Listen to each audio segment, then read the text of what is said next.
Order, please. Distinguished Chief Whip of the Senate, your point of order is sustained. Order, please. Nice to speak from there. That is the order of the Senate. Sir, order 10 on privileges.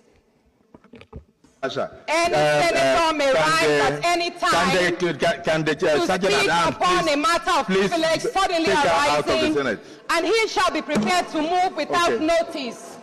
A motion declaring that the content of breach of privilege has been that allows suspension immediately.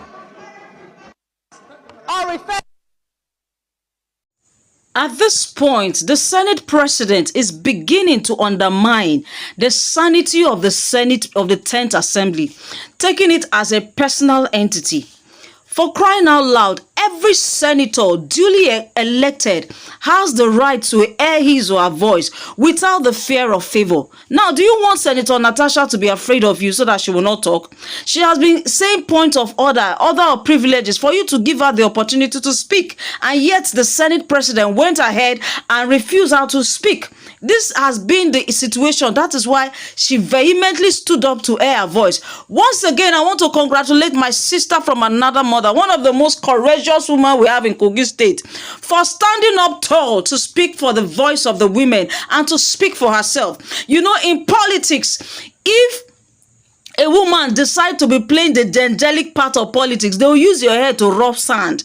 The politician never wants to give women space to air their voice. But I want to thank you specifically, Natasha, for standing up tall. Let's listen to the way she stood up and challenged the Senate President. Keep watching. I'll be right back. Ever since the nightclub incident, you have deliberately silenced my voice and the voice of Kogi Central on this floor.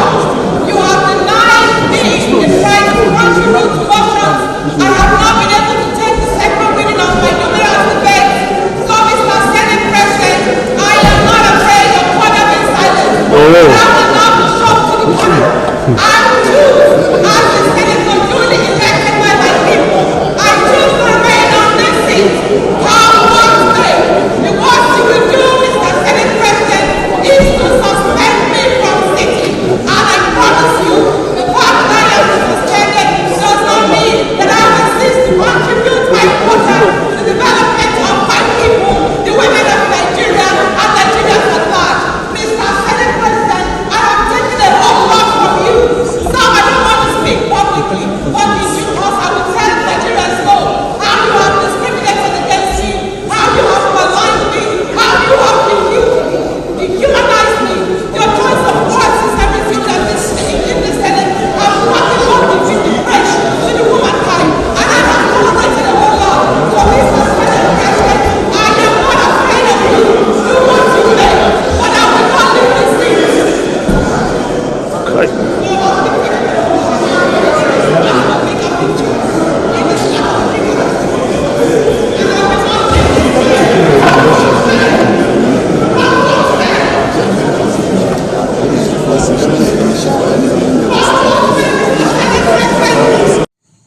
Why is it that in Nigerian politics, the men find it difficult to really manage the women around them? Why?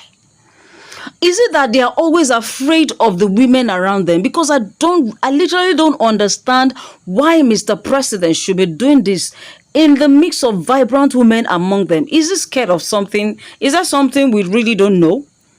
Once again, I want to say a very big thank you to my sister from another mother, Senator Natasha Akpabio, for coming out to defend yourself. Because in politics in Nigeria, see, especially when it comes to a woman, I know how difficult it is.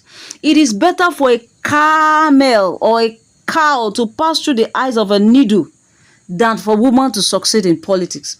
But I don't understand their fears, especially men. Why are you always afraid of women in your mix? Meanwhile, if you settle down and manage your women well in your mix, you stand to be one of the best senators in the Federal Republic of Nigeria, because I know when the women bring out their hearts to work with you, when you treat them well, you are heading for the best. But this is totally unfair for you to want to silence the voice of a woman who is duly representing her people. It's not going to work well. You're not going to there's not going to be progress in that house. Again, what moral lessons are you guys teaching us as a Nigerian people when the house are not in order? What are you trying to tell us? You guys are not showing no example to the Nigerian people, and you are busy insulting us in the eyes of the international community. So beautiful people, these are the many more things I want us to discuss at the comment section. Let's continue our discussion there. But for me, I want to applaud Senator Natasha for coming out to do the needful to save herself. Again, Mr. President, you are a leader, a father, and a role model. And even Natasha could be your daughter. You're supposed to groom her as a daughter in that house, not to put her as a minor. I really appreciate if Senator Natasha will apologize to her boss, the Senate President, Senator Godwin Akpabio. And the Senate President in return will apologize to Senator Natasha, so that there'll be peace in the house, to show good example for us who look up to you people to be able to emulate. So, beautiful people, these are the many more things I want us to come to the comment section and discuss, because nobody will be happy for you to treat her as a minor. Look at the way you are ordering her. Let her go out. For what? A senator of the Federal Republic of Nigeria, duly elected like that from her own people, and then you treat her as a trash. Nobody will take it. We, the core guides, will never take it. Nobody will be happy with that. So, beautiful people, let's discuss the detailing of the remaining story in the comment section. See you there.